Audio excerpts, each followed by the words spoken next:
Barangay LS 97.1. 97.1. O tayo ay forever.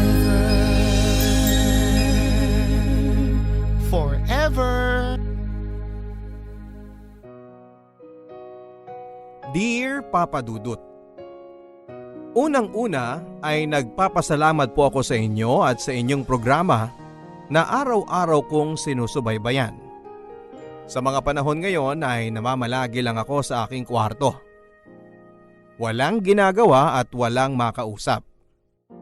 At ang programa mo na lamang ang nakakapagpasaya sa akin at ang tanging pinaguhugutan ko ng lakas at inspirasyon.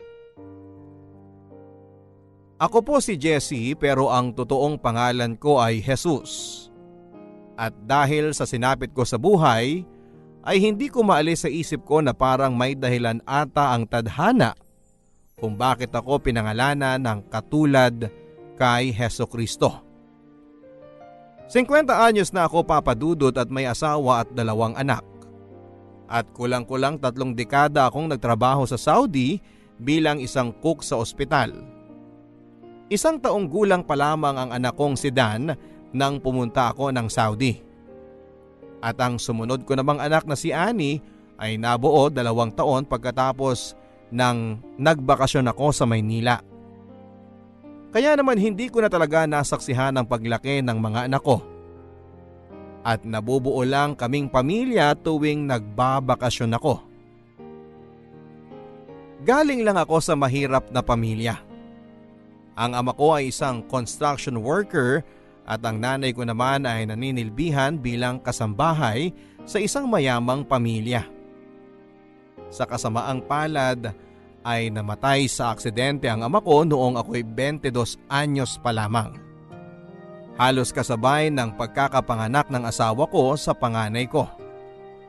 At dahil ako rin ang panganay sa aming 3 magkakapatid, ay ako ang inaasahang sumalo at maging katuwang sa responsibilidad na mabigyan sila ng maayos na kinabukasan. Dahil nakatapos naman ako ng kursong nutrition ay nakakuha ako noon ng trabaho sa isang kumpanya at kahit papaano ay kumikita na. Ang asawa ko namang si Lena ay nagtatrabaho na rin bilang cashier sa isang restaurant. Pero dahil nga sa pagkamatay ng aming ama, na sinabayan ng pagkakapanganak ng aking asawa, ay nagsabay-sabay ang mga gastusin. Kaya naman ang una kong naisip kaagad ay makapag-abroad. Bagamat alam ng aking asawa ang obligasyon ko sa aking mga kapatid, ay alam niya na sila ng anak ko ang pinakadahilan kung bakit ako nag-abroad. Kung tutuusin naman kasi, Papa Dudut, ay kaya naman naming maitawid mag-asawa ang pagpapamilya. Pero hindi sasapat ang kinikita ko para mapagtapos ang mga sarili kong kapatid. Ang sinasabi ko sa aking asawa ay gusto ko kasing makapag-aral sa isang pribadong paaralan ng mga anak namin para mas maging maganda ang kinabukasan nila. Bagamat totoo naman ay binibigyan din ako ng dahilan na yon ng sapat na oras para matapos ko ang obligasyon ko sa mga kapatid ko, habang hindi pa pumapasok sa eskwelahan ang anak namin. Pero ang nangyari, Papa Dudut, ay yung sumunod sa akin lalaki na si David ay nakabuntis at hindi nakapagtapos. At ang bunso naming si Ruth ay bagsak-bagsakan sa mga grado. Kaya ilang taon sa high school at college bago nakagraduate. At para mapanindigan din ang pangako ko sa asawa ko na papag-aralin ko ang mga anak namin sa mga pribadong eskwelahan, ay doble kayod ako sa Saudi. Kahit nga ilegal ang mag-sideline sa Saudi ay pinasok ko na rin para humaba-haba lang ang pisiko sa mga bayarin. At sa kabila ng mga sakripisyo ko, ay naiibsa naman ang mga hirap at lungkot ko sa Saudi tuwing umuuwi ako ng Pilipinas. Sa airport pa lang ay kumpleto palagi ang pamilya ko, pati na ang mga kamag-anak na sumusundo. Sa tuwing uuwi ako, Pakiramdam ko ay ako si Santa Claus na nagbibigay ng mga regalo sa pamilya at kamag-anak. Ang kinaibahan lamang namin ay mapa good or bad sila, ay nakakatanggap sila ng regalo sa akin.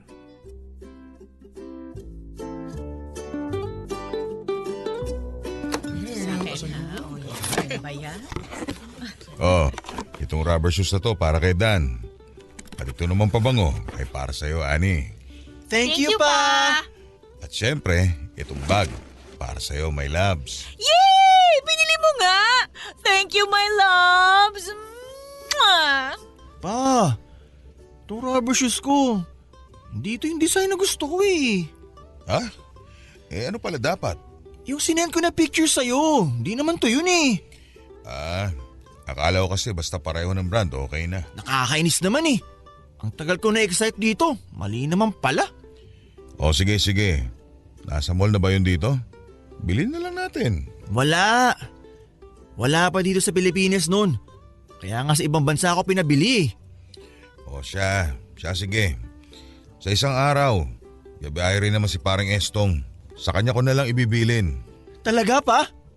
Yay! The best ka talaga pa! Oh, Angel, magmano ka na sa Uncle Jesse mo para maambunan na tayo.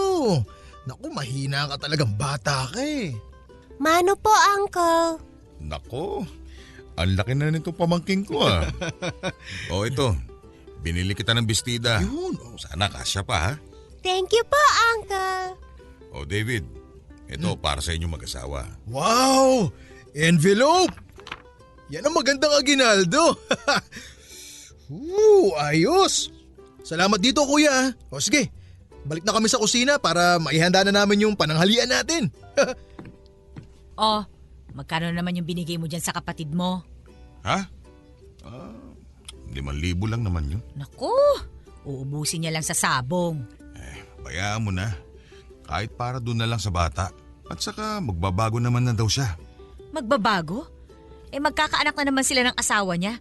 Hanggang ngayon wala pang matinong trabaho yan eh. Mag-aanak tapos sa'yo na naman aasa.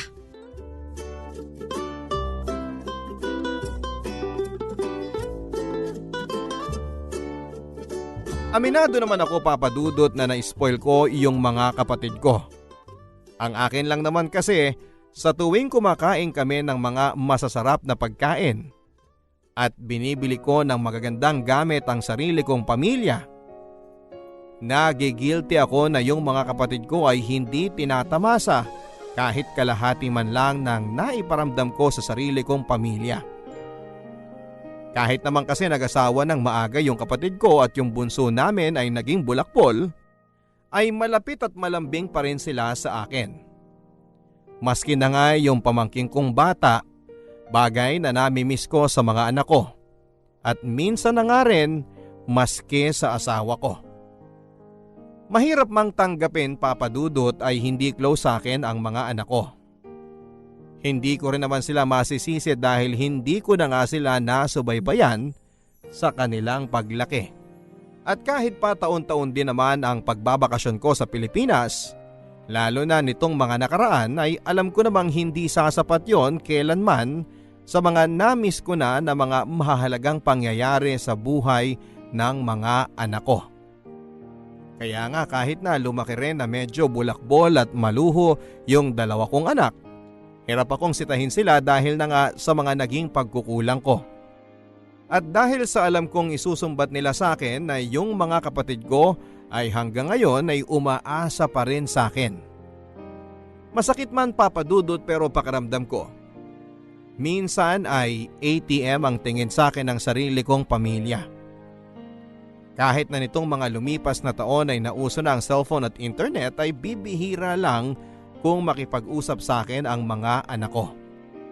Yung asawa ko lang ang madalas kong nakakausap at halos bawat usap namin ay nagtatapos pa sa mga paalala ng mga dapat na bayaran at pagkagastusan. Dahil din sa dami ng mga binabayaran at sinusuportahan ko ay kahit na lumalaki naman ang sweldo ko ay halos wala na rin akong naiipon.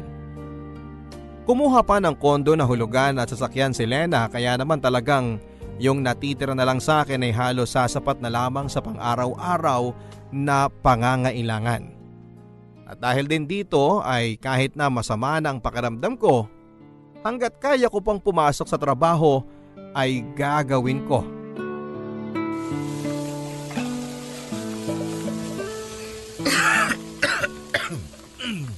Jesse, mukhang sama niyang ubo mo ah.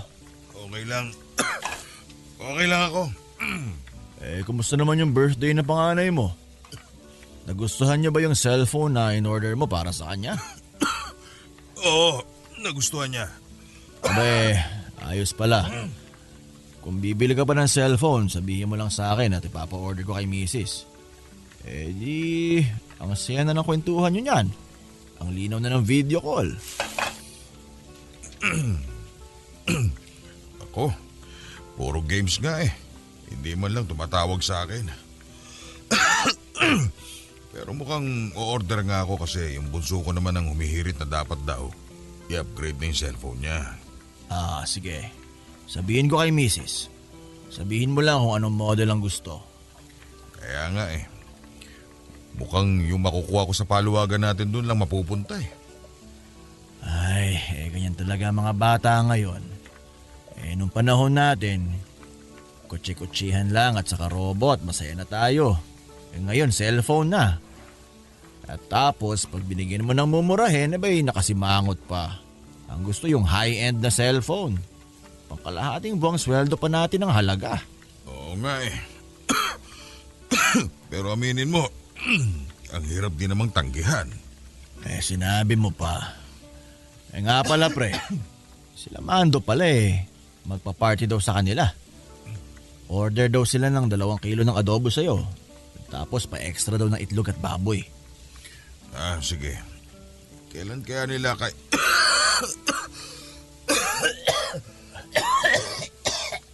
Tubig! Inom muna pare, inom muna.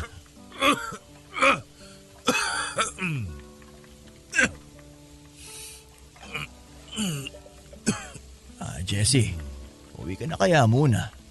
Pahinga mo na yan. Parang lumalala na yan Hindi na pwede. Nagamit ko na lahat ng leave ko.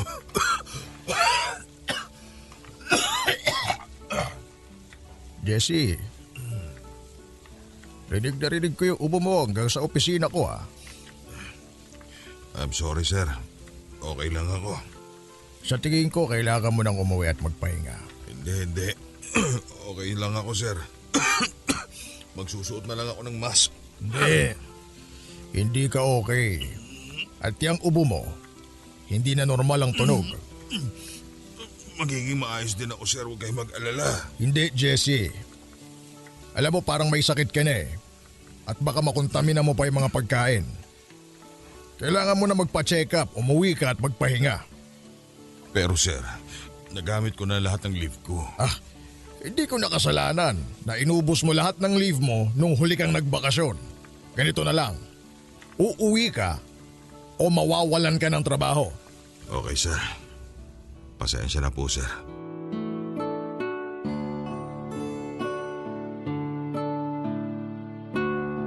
Lahat ng uri ng pagtitipid ay ginagawa ko, Papa Dudut. Kahit na paulit-ulit na ulam araw-araw sa loob ng higit 300 araw ay ayos lang sa akin.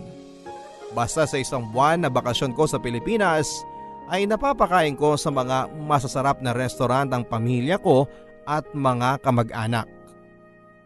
Sa isang OFW kasi, Papa Dudut, ay hindi lang pamilya mo ang kailangan mong pakainin o ilibre sa tuwing uwi mo.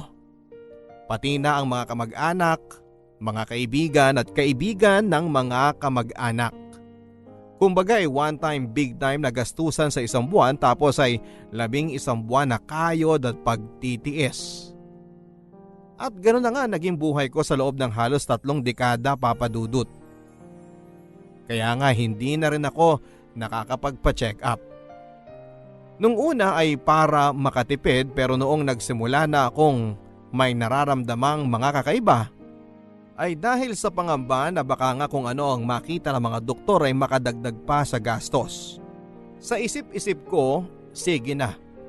Kakayod kabayo na ako sa Saudi, ang mahalaga ay maihanda ko ang pamilya ko, lalo na ang mga anak ko, para mabigyan din nila ang mga sarili nila ng maayos na kinabukasan. Kakayod ako maipasok lang sila sa mga magagandang paaralan para mas maganda ang mga trabaho na makuha nila sa pagka-graduate nila. Pero ewan ko ba kung saan pa ako nagkulang, Papa Dudut. Sa kabila kasi ng mga paghihirap ko ay parang nakita ko lang na napunta sa wala ang lahat. Yung mga anak ko ay napag-aral ko nga sa mga pribadong paaralan. Pero ang nangyari naman ay lumaki silang insecure sa mga mayayamang kaklase. Kaya kailangan kapag bagong pasukan, bago ang gamit nila. Mula sa school supplies hanggang sa uniforme at sapatos. Kada taon din ay tinataasan ko ang mga baon nila. Pero kahit pa sunod sa layaw ang mga anak ko ay hindi pa rin yon sapat. Apektado pa rin ang mga grado nila. Palaging pasang-awa. At noong nakagraduate nga sila ng high school, ang gusto rin nila ay mag-aral sa mga mahal at sikat na university. At dahil halos pasang-awa lang sila sa mga grades nila noong high school ay hindi rin naman sila nakakuha ng scholarship. Kaya napilitan din ako na pag-aralin sila sa mga gusto nilang pasukang mahal na eskwelahan. Ang dahilan kasi nila, ang mga kumpanya daw ay tinitingnan lang naman kung saan sila graduate na university. At kapag nakita na nanggaling sila sa sikat at mamahaling eskwelahan, ay maganda kaagad ang makukuha nilang trabaho.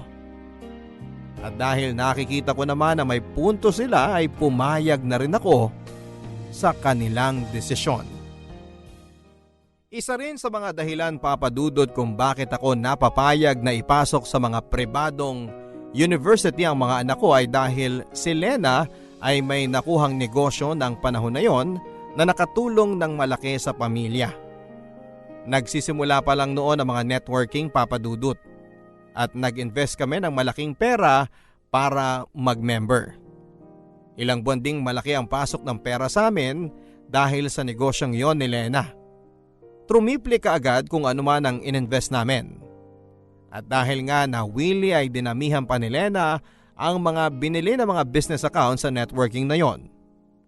Pero matapos lang ang kulang-kulang 1 taon ay pinasara ang kumpanyang yon at hindi na namin nabawi kung ano man ang na-invest namin. Sa halip na kumita ay luging-lugi pa kami sa na-invest sa illegal palang kumpanya. Pero dahil napasubo na nga at mga na-enroll na mga anak namin sa mga mahal na paaralan, ay kami na lang ulit ang nag-adjust. Lalo na ako. Pero ang ending, ang panganay ko ay nag-drop out din. At ang bunso ko naman ay nakagraduate naman pero delayed. Sa ngayon ay si Dan ay unemployed dahil walang natatagalan na kumpanya. At si Annie naman ay iniwan ng nakabuntis at ngayon ay isang single mother. At pareho sila ngayon ay sa amin pa rin nakapisan. Dahil maski ang mga kapatid ko ay umaasa pa rin sa akin. Isang araw ay na-realize ko na lang na sa pagtatrabaho ko at pagsusuporta sa mga kamag-anak ko, umikot ang aking buhay. Napabayaan ko na ang aking sarili at ang aking kalusugan. Nagmana sa akin ang anak ko. Mahilig din ako sa mga sapatos pero nakalimutan ko na yung huling beses na nabili ko ang sarili ko ng sapatos na gusto ko. At hindi lang dahil kailangan ng palitan dahil pudpud na o nasira na ang pang-araw-araw kong suot.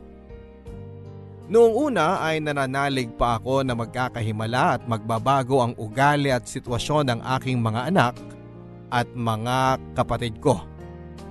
Pero nitong lumaon ay lalo na noong nakaramdam na ako ng kakaiba ay napalitan ako ng pangamba.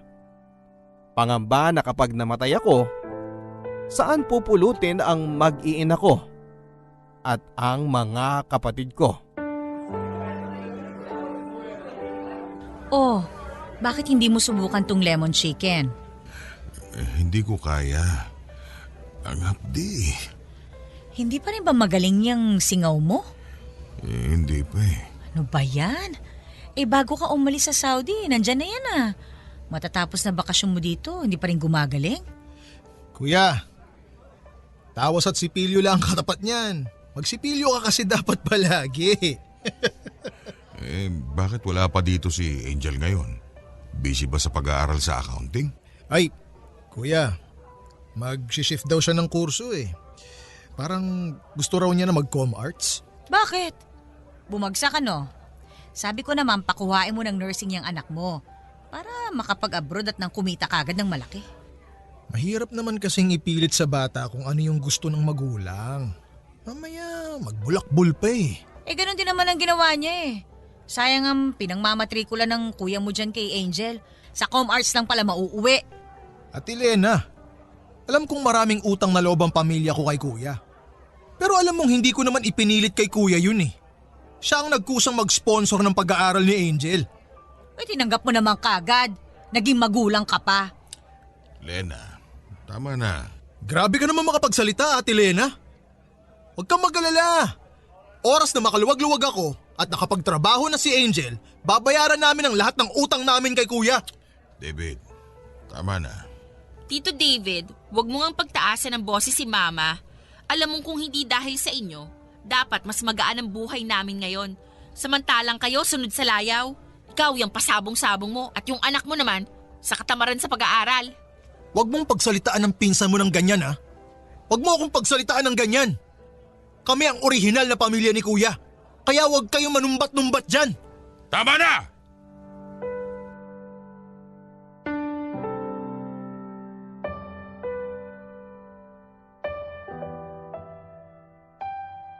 Bago ako bumalik ng Saudi sa bakasyong kong yon ay kinonsulta ko na sa dentista yung hindi ko gumagaling na singaw. Sobrang sakit na kasi at halos hirap na akong makakain. Ang hindi ko akalain na sa pangungonsulta kong yon para makahingi sana ng gamot at ng pain reliever ay may malalamang mas malalang sakit ang dentista. Pinayuhan niya ako na lumapit sa doktor sapagkat ibang klase na daw ang ganoong klase ng singaw na matagal nang hindi gumagaling. At matapos na mga test at obserbasyon ay napag-alaman ko na meron akong stage 1 tongue cancer. Hindi ako makapaniwala sa mga narinig kong yon, Papa Dudut. Noong una ay akala ko ay kung magkakasakit ako ay sa baga o kaya ay sa atay. Yun pala ay sa dila pa.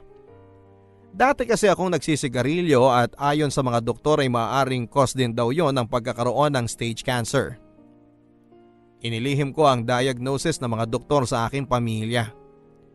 Hindi dahil sa ayaw kong mag-alala sila kundi dahil sa mga panahon niyon ay in denial pa rin ako. Sa katunayan ay itinuloy ko ang pagbiyahe ko pabalik ng Saudi. Kahit na alam kong may ganong resulta na sa akin ng doktor. Ang sabi ko sa sarili ko ay isang doktor lang naman ang may sabi. Kukonsulta pa ako sa ibang doktor para sa second opinion. Babaguhin ko ang diet at magbabawas ng stress sa buhay at manunumbalik sa Panginoon. Pero wala pang isang buwan ay napilitan akong bumalik sa Pilipinas at sa pagkakataong yon ay permanente na pala ang magiging pag-uwi ko. Ikinalulungkot kong sabihin, pero meron kang stage 2 cancer, Jessie.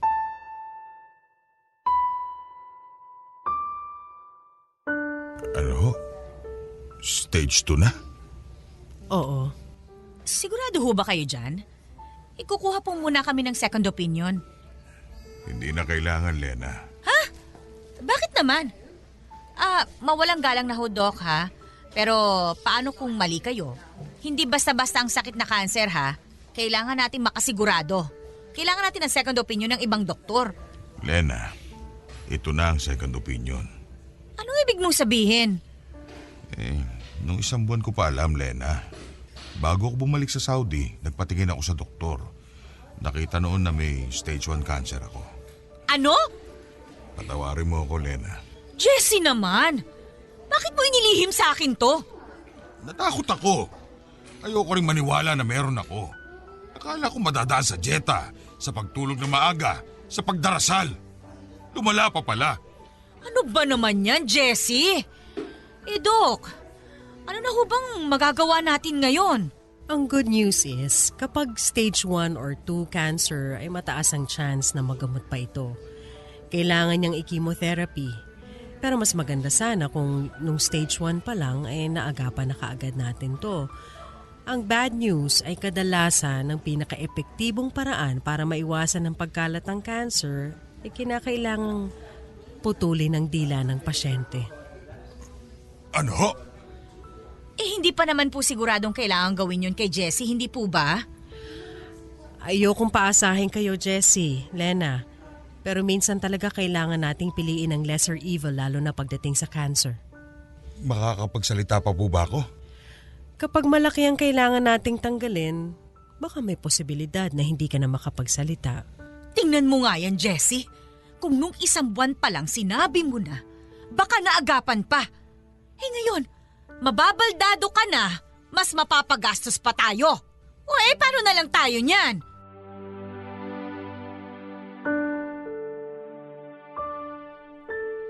Kung nahirapan akong sabihin yon sa asawa ko, Papa Dudut, mas nahirapan akong ipaalam ang balitang yon sa mga anak at mga kapatid ko. Sa akin lang sila nakadepende at natakot akong makita ang kanilang reaksyon. Buong buhay ko, sanay ako na ako ang nag-aalaga at nagsosuporta, na ako ang nagtatrabaho. Ngayon sa isang iglap ay bigla akong naging imbalido. Walang pakinabang at alagain. Ang inakala ko sa oras na marinig ng mga anak ko at ng mga kapatid ko na may cancer ako ay maiiyak sila at malulungkot. Pero ang una kong nakita sa kanila nang sabihin ni Lena sa kanila ang tungkol sa kondisyon ko ay ang matinding takot. Takot na hindi para sa akin kundi takot para sa mga sarili nila. Halos mabasa ko sa mga mukha nila ang mga makasarili nilang problema. Paano na ang matrikula ni Angel? Paano na ang mga bayarin dito sa bahay? Paano ko na babayaran ang coaching ni loan ko? At matapos ang takot ay nakita ko sa mga mata nila ang irita. Saan kami kukuha ng pampagamot dito? Sino ang mag-aalaga sa amin dito? Gagaling pa kaya ito at magtatrabaho? At sa isang igla, Papa Dudut, mula sa pagiging breadwinner ay bigla akong naging pabigat. Gamit ang sarili kong savings ay agad akong isinabak sa chemotherapy. At masasabi kong ilang sessions pa lamang ng chemotherapy ay dinaig na niya ang lahat ng hirap na dinanas ko sa Saudi. Nariyan yung walang tigil ako sa kakasuka. May panahon na hindi matigil ang pagdumi ko. Pumayat ako ng husto at nagmukhang halos bangkay. Ngunit bukod sa pisikal na sakit ay mas matindi ata ang emosyonal na dulot ng chemotherapy sa akin, Papa Dudut. Ni hindi na sa akin makatingin si Lena. Ang mga anak ko, kita ko ang pandidiri sa kanilang mga mata. At yung mga kapatid ko ay nawala na ang dating pagiging magiliw at malambing sa akin. Nagtuturoan pa sila kung sino raw ang dapat na mag-alaga at magbantay sa akin. Sa totoo lang, Papa Dudut, kung hindi lang ako natatakot sa Diyos baka winakasang ko na ang buhay ko. Minsan nga, dinadaan ko na lang sa katatawanan ng aking sitwasyon. Naisip ko kung itong sinapit ko sa mundo ay impyerno na. Paano pa doon sa tunay na impyerno na walang takas? Pero may mga oras din na nagalit ako sa Diyos. Sa halip na magdasal ako para pagalingin ako ay sinusumbatan ko siya. Sinasabi ko sa Panginoon na sana nga talaga ay nandyan siya. Na totoo siya. Dahil sa pinaparanas niya sa akin dito sa malupit na mundo ay sisingiling ko siya ng pwesto ko sa langit. Ang sabi ko sa kanya, hindi ako papayag na walang langit. Dahil sa pagkakataong ito na tinanggal na sa akin ang lahat, yun na lamang ang natitira.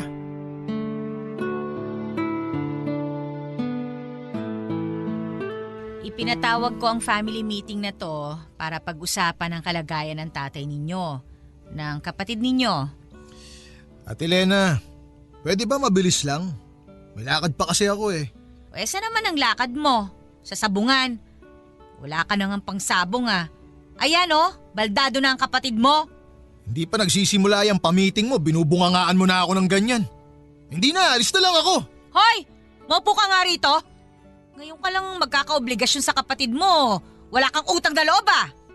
Sige ate, uupo ako rito. Pero isang panlilibak pang lumabas dyan sa bibig mo, lalayasan talaga kita. O siya. Sige, makinig kayo. Naubos na ang savings ni Jessie dahil sa pagpapagamot niya. May utang pa tayo sa ospital. Pwede ako mangutang sa kakilala ko pero hindi sasapat yon. Ma, gusto ko mang magbigay pero alam mo namang may anak na akong binubuhay. Wala rin naman akong nakukuha sa tatay niyan. Mas lalo na akong walang ibibigay. Wala pa nga ulit akong trabaho eh. Kaya nga kailangan na nating magbenta ng gamit. Ano? Yung kotse ko tsaka yung kotse mo, Dan. Kailangan na nating ibenta. Ano? Akin yun eh. Isan tayo kukuha ng pera, Aber? At Ani, yung TV sa kwarto mo ha, ibenta rin natin yon. Mabuti at bago-bago pa yon. Daya! Bakit si Annie TV lang ibebenta? Ako yung kotse ko. Dahil may anak na yung kapatid mo. Dapat pala nag-anak na rin ako. Tingnan mo nga yung mga dahilan mo. Mamimiloso po ka ng ganyan. Ang lakas ng loob mo wala kang ng trabaho. Ganyan ba magdahilan ng 27 anyos na lalaki? Siguro! Kung naging ganito man ako, hindi ko kasalanan yon. Kasalanan niyo yun ni Papa dahil kayo mga magulang. Aba! Hoy, sumusobra ka na ha? Anong gusto mo? Palayasin kita dito? Bukas na bukas ha, ibenta mo yung kotse mo. At ikaw, David, kukunin na namin yung pinautang namin sa iyong puhunan. Ano ba naman yan? Naihulog ko na yun eh. Naihulog? Nasaan ang kita, Aber? 6 na buwan na yun ah. Ni isang kusing walang nakakabalik. Ilan na ba yung pautang sa'yo? Isa na kukuha ng pera. Bahala ka! Kung kinakailangan mo magbenta ng kidney, gawin mo. Ang mahalaga, makabayad ka sa utang mo. Para naman yan sa kapatid mo eh. Buisit. Nagka-cancer pa kasi.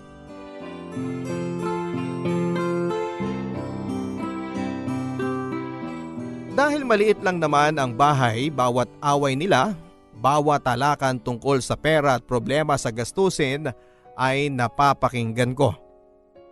Minsan nga wala na silang pakialam.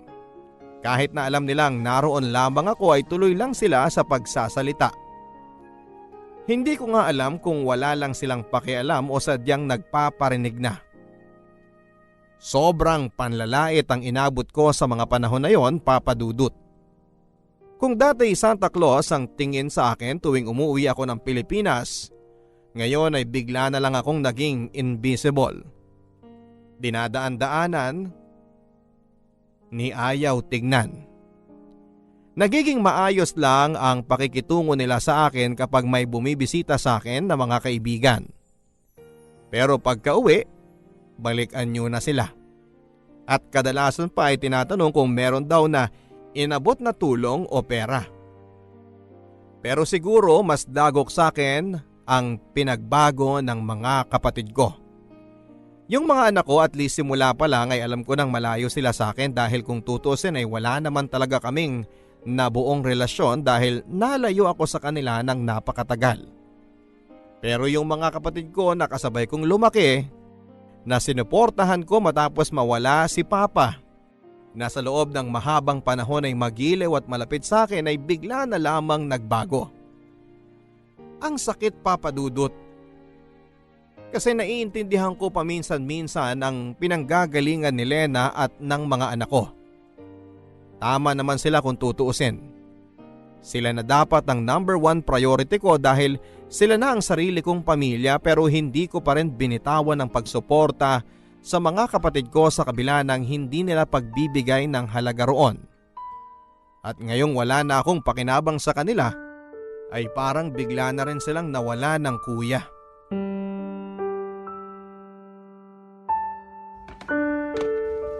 Oh, bakit nakabihis ka na? Mamaya pang hapon ang check-up ng papa nyo. Ma, hindi pala ako pwede sumama kay Papa. May lakad ako. Ano? Ang linaw linaw-linaw ng usapan natin Schedule mo ngayon. Eh may lakad nga ako eh. Si Annie na lang tawagan mo. Pasamahin mo sa kanya. Baka pwedeng isingit niya sa lunch break niya. 1 oras lang ang lunch break noon. Mag-isip ka nga. Eh sige na, alis na ako. Anak ng tokwa talaga to. Tawagin mo nga si Tito Dan mo sa kabilang bahay at papuntahin mo dito. Oh, sige. Nagmamadali na ako. Lena, bayaan mo na. Ako na lang mag-isang pupunta doon. Ano ka ba? Tingnan mo nga yung sarili mo. Naka-wheelchair ka pa. Paano ka sasakay niyan sa taxi? Oh, ano na naman ang kailangan nyo? David, ikaw na muna ang sumama sa kuya mo sa pagpapacheck up niya. May lakad daw kasi si Dan eh. Kakasama ko lang sa kanya nung isang araw Tapos ako na naman ulit ngayon? Bakit? Busy ka? May trabaho ka? Wala ka namang ginagawa Yan ang akala mo. Wala ka namang alam eh. Kung makapagsalita ka, akala mo kung sino ka. Lena, bayaan mo na. Tawagan ko si kumparing Efren, baka masamahan niya ako. Ay hindi! Tapos ano sasabihin? Pagchichismisan tayo na sarili mong pamilya, hindi ka madala sa ospital, kailangan pa ng kaibigan ng gumawa? Hoy, ikaw David, wala ka na magagawa. Ikaw na ang sumama sa kuya mo. Eh bakit hindi ikaw? Aba, bakit? May trabaho din naman ako Kung hindi ka pwede, di utusan mo si Angel o kaya si Ruth. At na magkapakinabang naman kayo. Mga inutil kayong mga kapatid. Teka, bakit hindi ikaw? Ikaw ang asawa Yung problema mo pinapasa mo sa amin. Aba hoy, ang kapal ang mukha mo Parang hindi rin kayo nakinabang sa kuya nyo Dati halos araw-araw kayo kumakatambay dito. Kakadilihensya ng pera. Ngayon hindi kayo mapakiusapan? Bala kayo! Dali mo mag-isa yan! Ang sakit na marinig sa kapatid ko na tukuyin ako bilang problema. Ang nangyari sa akin ng araw na yon ay nauwi na nga na ang sumama na nga lang talaga sa akin ay ang kumparing Efren ko. Siyempre, nagsinungaling ako sa kanya at ang sabi ko ay nagkaroon ng emergency si Dan at hindi ako maihatid. At kung hindi nga lang talaga kami gipit na gipit ay hindi rin naman kami lalapit sa kanya upang humingi ng tulong. Pero bukod sa pagpoprotekta sa aking pamilya, sa tingin ko ay sinabi ko yon kay paring Efren dahil ayoko rin na mapahiya sa kanya. Dating katrabaho ko si Efren sa Saudi. Ang kaibahan namin, siya ay naging success story. Nakapag-ipon sila ng matino ng kanyang asawa, sinuwerte sa negosyo kaya bumalik ng maaga sa Pilipinas. Nasaksihan lahat ni Efren ang mga sakripisyo ko sa Saudi noon para sa pamilya ko at mga anak ko. At ayaw kong isipin niya na matapos ng lahat ng iyon ay bukod sa wala nang napala ang mga kapatid at mga anak ko, ganito pa nila akong tratuhin sa ngayon. Pero sa tingin ko, kahit naman hindi ko pa sabihin kay Efren ay nararamdaman niya na may pinagdaraanan ako. Sa makatuwid ay nag-offer nga siya na kung gusto ko raw ba na baka mas makakabuti sa akin ang mag-recover sa isang bahay nila sa Antipolo. Ang caretaker lang naman daw ang naroon at maaari din daw akong hanapan ng pwedeng mag-alaga sa akin na makukuha lamang sa murang halaga. Awang-awa ako sa sarili ko noon, Papa Dudut. Paano ako humantong sa ganito na dati ako ang sumusuporta sa lahat? Ngayon ay ako na ang kinakaawaan at nililimusan. At higit sa lahat ay nasaan na ang pamilya ko ngayong kailangan ko sila. Mas naaasahan ko pa ang kaibigan ko at mas nakikita ko pa na may halaga ako sa ibang tao kesa sa sarili kong mga kadugo. Sa puntong yon ay akala ko'y wala nang ilulugmok pa ang aking sitwasyon. Pero meron pa pala. May mas ibabagsak pa pala. Nang araw na yon ay sinamahan ako ni kumparing Efren sa ospital at doon ko narinig sa aking doktor ang masamang balita. Kailangan ng putulin ang dila ko.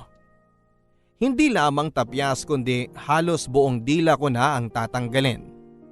Ibig sabihin, wala na akong malalasahang pagkain at hindi na ako makapagsasalita. Sa totoo lang, Papa Dudut, mabuti na nga lang din at si Efren ang kasama ko noon nang nalaman ko ang masamang balita. Na-imagine ko na lang na papaano kung ang kasama ko ay si Dan o kaya ay si David. Baka hindi ko kayanin ang mga magiging reaksyon sa mga mukha nila. Pero dahil si Efren lang naman ang kasama ko, sa puntong yon ay doon ko na naibuhos ang lahat ng magkahalong lungkot at galit na nararamdaman ko sa pamilya ko, sa mga kapatid ko at maski na sa Diyos. Umiyak ako ng umiyak. Hindi nila ako mapatigil. Siguro para pagaanin ang loob ko ay sinabihan pa ako ng doktor ko at ni Efren na huwag daw akong mag-alala. Hindi naman daw ibig sabihin noon at doon na magtatapos ang buhay ko. Magiging mahirap daw ang buhay ko pero makakapag-adjust naman ako sa bago kong sitwasyon. Pero ang hindi nila alam ay yung iyak kong yon ay hindi lang dahil sa magiging kapansanan ko kundi dahil pakiramdam ko. Ang tagal-tagal ko nang may dila at kakayahan na magsalita pero hindi ko yon ginamit sa aking mga kapatid at sa aking pamilya. Nang nalaman ni Efren na may utang pa rin kaming malaki sa ospital at kailangan pa ng pera para sa aking magiging operasyon at pagpapagaling, ay nag-set up siya ng isang fundraising campaign para sa akin. At karamihan nga ng mga nilapitan ay ang mga kasamahan namin dati na OFW. Sa gulat ko ay malaki-laki ang nalikom nila sa fundraising para sa akin. At sumapat yun para mabayaran namin ang lahat ng mga utang namin sa ospital.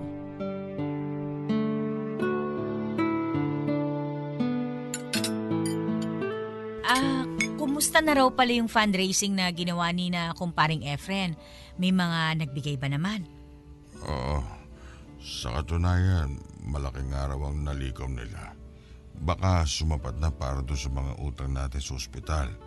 Pati na rin sa operasyon ko. Ay nako, salamat naman sa Diyos. Kung ganun pala ma, hindi na ako pupunta bukas sa financial assistance. Okay na pala eh. Mabuti na rin para makapasok pa ako sa opisina. Uy, hindi ah! Pila mo yon. Sayang din yun. Pera na yun, pakakawalan mo pa. Oo nga naman, sayang din yung pera na makukuha doon. May pasok nga ako bukas eh. Dan, sige ikaw na lang kaya ang pumunta doon bukas. Ha? Ay, sige na nga. Kakancel ko na lang yung lakad ko. Ano ba yon? Cheque ba yon? Kanino ba ipapangalan yon? Aba, at anong balak mo? Kukunin mo yon? Hindi naman lahat. Kailangan ko rin yun para sa negosyong balak kong itayo. Hala, kung ganun din naman, edi sige na. Ako na lang ang pipila bukas para sa akin mapunta yun. Sitigil nga kayo. Kung may unang pupuntahan yung cheque na yon ay para dito sa mga bayarin natin sa bahay. Daya naman eh. Binento ko yung kotse ko para sa pagpapagamot niyan. Tapos wala man lang babalik sa akin ni isang kusing. Dan, sumasobra ka na ha? Bakit? Sa akin din naman ang galing ay pinambayad mo sa sasakyan na yan ha? Ganon. So hindi mo naman pala yung binigay sa akin, pinahiram mo lang. Sana pala, nilinaw mo nung binigay mo sa akin yung kotse para hindi na ako umasa. Sumusobra ka na ha? Jessie, wag mo na kasing patulan. Ano? Sasaktan niyo ako? Tandaan niyo, matanda na kayo. Malapit na kayo maging baldado. Mula ngayon, hindi na kayo mabubuhay nang wala kami. Mag-ingat-ingat kayo sa mga sinasabi niyo. Dan, tumahimik ka na. Alam niyo, kung hindi ka namin naalagaan, mamamatay ka. Dan!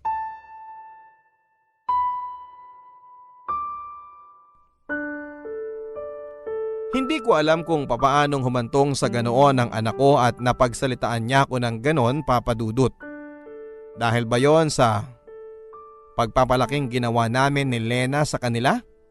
O likas ba sa kanya ang maging masama at makasarili na parang namana niya sa mga kapatid ko, sa side ng pamilya ko?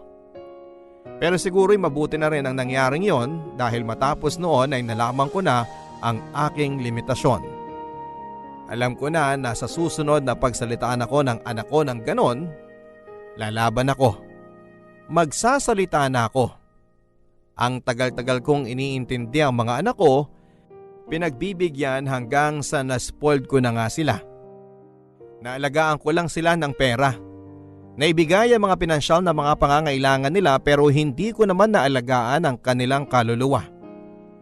Isang linggo bago tanggalin ang aking dila ay kinausap ako ni kumparing Efren at ang sabi niya, ang balak daw nila ng mga kaibigan ko ay sorpresahin niya ako kasama ng pamilya ko. Balak daw nila akong bigyan ng get well soon party at isasabay na doon ay ang pagbibigay nila sa akin ng tseke ng nalikom na pera mula sa fundraising. Pero nang kausapin niya raw si Lena, pinilit daw siya na huwag na akong bigyan ng party. Gastos lang daw yon at ipangalan na lang daw sa kanya ang tseke para mabilis na mapa-encash at maibayad kaagad sa mga pinagkakautangan. Hindi pumayag si kumparing Efren at pinilit na sa akin lang daw ipapangalan ng tseke at ibibigay lamang daw nila yon sa party sa harap ng maraming tao. Bukod pa dyan ay nakita nila si Lena na inihahatid ng isang magarang kotse. At kung sino man ang driver ay iiwan niya na lang daw sa aking imahinasyon. At dahil nga sa pangyayaring yon ay muling inalok sa akin ni kumparing Efren na doon na lang daw ako manirahan sa bahay bakasyonan nila sa Antipolo. At napagkasunduan naman daw nila ng iba ko pang mga kaibigan at dating mga boss sa opisina na magtulong-tulong sila para makahanap ng caregiver at mag-aalaga sa akin hanggang sa ako'y makarecover. At dahil na nga rin sa natuklasan kong ginawa ni Lena, ay tuluyan na akong nawala ng tiwala sa sarili kong pamilya. Natukso ako na tanggapin ang alok na tulong ng mga kaibigan ko.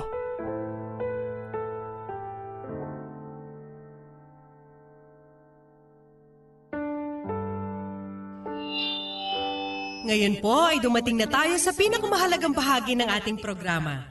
Dahil po sa tulong ninyong lahat ay nakalikom tayo ng 987,304 pesos na magagamit ni Jessie para sa kanyang mga gastusin sa ospital at pagpapagaling. Pero bago ang lahat, nais muna naming tawagin ng ilan sa mga kamag-anak ni Jessie para magbigay ng maikling mensahe. Unahin natin siguro yung bunsong anak ni Jessie, si Annie. Maraming salamat po sa pagpunta nyo dito at para sa tulong na ibinahagi nyo sa aming pamilya. Okay, short and sweet. Sige, ang susunod naman nating tawagin ay ang panganay ni Jessie na si Dan. Maraming salamat ho sa bigay niyong pera sa amin. Oh, yun lang? Contest ata ito ng paiklian na sagot sa ama mo, anong masasabi mo, Dan? Lalo pat ilang araw na lang ay ooperahan na siya.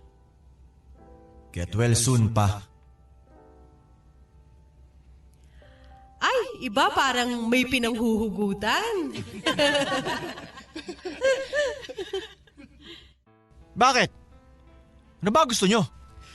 Na magdrama kami rito dahil nilimusan nyo kami? Gusto nyo gumaan pakiramdam nyo dahil nakatulong kayo sa mahirap? Dan! Lumayas ka na lang dito kung mag-aasta kang ganyan. Ano bang gusto nilang marinig? Kung gaano kabuti at matulungin yung ama namin, kaya maski yung isusubo na lang namin, ibibigay pa dyan sa mga batugan niyang kamag-anak? Aba, hayop kang bata ka! Tama na! David, gusto ka na! Dalawa na to? Hindi! Huwag niyo palabasin ang dalawang yan. Gusto kong marinig nila susunod ko sasabihin. Mga wala kayong utang na loob! Dan, wala kang karapatan na pagsalita ng ganyan ng uncle mo. Matanda pa rin sa'yo yan. Matuto kang gumalang. Oo, inaamin ko. Dapat sana mas magaan pa ang buhay natin ngayon kung hindi ko tinulungan ang mga kapatid ko. Pero kadugo ko pa rin sila. At hindi ko rin kaya na pabayaan ko na lang sila. At ikaw naman, David. Kayo ni Ruth. Sinayin niyo lang ang hirap ko para sa inyo. Alam niyo ba kung gaano kahirap ang buhay sa Saudi? Ng isang OFW? Na bawat pisong inaabot ko sa inyo, pinaghihirapan ko. Tapos kumakawaldas kayo, wagas! Jessie, kalma na. Huwag mo nang palakihin, nakakahiya. Sa isang linggo, tatanggalin na ang dila ko. Kaya kukunin ko ng pagkakataong ito para sabihin ang lahat ng gusto ko at kinikimkim ko. At alam mo kung ano ang tunay na nakakahiya, Lena? Na tinanong mo si kumparing Efren kung pwedeng ipangalan sa iyo ang tseke.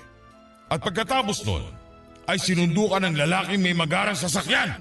Ano naman kung hinatid ako? Kaibigan ko lang yon. Ang dudumi ng utak ninyo. O di sige, iyong-iyo na yung cheque mo. Wala kang utang na loob. Lena, kayong lahat ang walang utang na loob. Doon ako dediretso sa rest house na inihanda ni kumparing Efren at ang mga kaibigan ko sa Antipolo. Mula ngayon, tinatapos ko na ang obligasyon ko sa inyo. At huwag kayong mag-alala dahil wala na rin kayong obligasyon sa akin.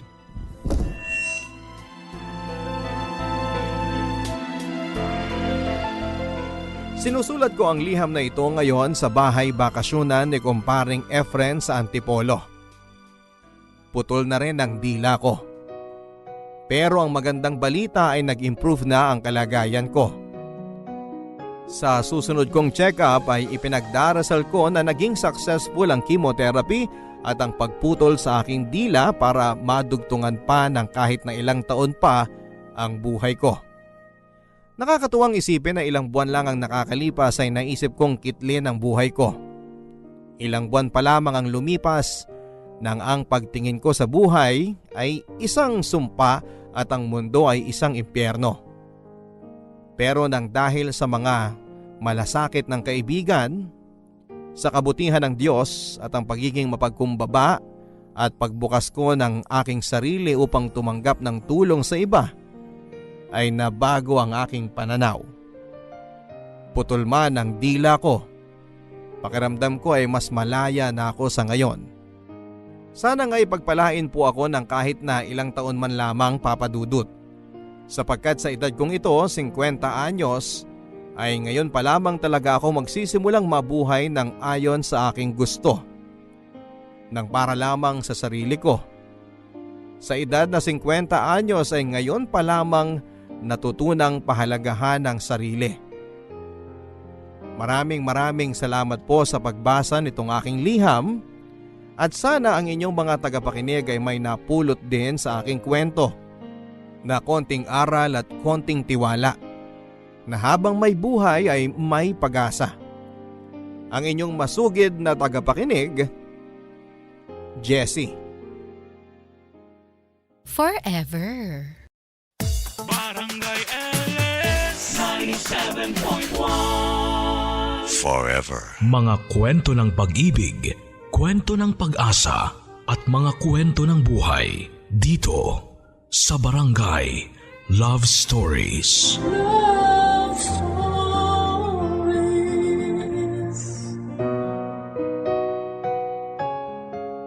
Ang anak na pinalaki sa layaw at pangungonsinti ay tatandang manggugulang sa sariling magulang. Dear Papa Dudut, isang magandang araw sa inyo at sa lahat ng ating mga kabarangay. Ako po si Jigs, 25 years old. Nagtatrabaho bilang isang virtual assistant at isa sa mga libo-libo ninyong listeners na nakatutok araw-araw para sa inyong mga magagandang kwento na talagang tagos sa puso. Matagal ko na rin pong gustong sumulat sa inyo pero ngayon lamang po ako nagkaroon ng lakas ng loob na sumulat. Lalo pat meron akong pinagdaraan ng problema at sana'y makatulong ang ating mga kabarangay sa aking pagdidesisyon. At ito po ay may kaugnayan sa aking pamilya. Lalong-lalo na po sa aking nakababatang kapatid na si Junel. Lumaki po sa hirap ang mga magulang namin, Papa Dudut. Ang nanay po namin ay high school lamang ang natapos.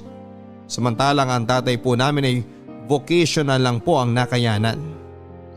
Pero dahil masipag at madiskarte po sila at sinuwerte din naman kahit na papaano at walang matinding suliranin na dinanas, ay kahit na papaano ay gumaan naman po ng kaunti ang buhay namin.